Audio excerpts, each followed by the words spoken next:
Hello everybody and welcome. In this video I'm going to show you how to change tips for your earbuds Moto Buds 270.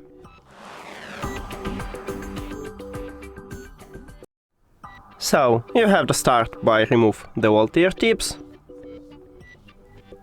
Here we go. Now, the right one.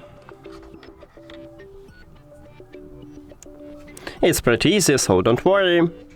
After that, you need to select new ear tip size. I'm going with this one.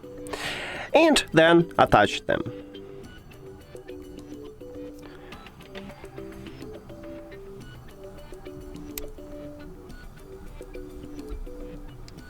Here we go. And the right one.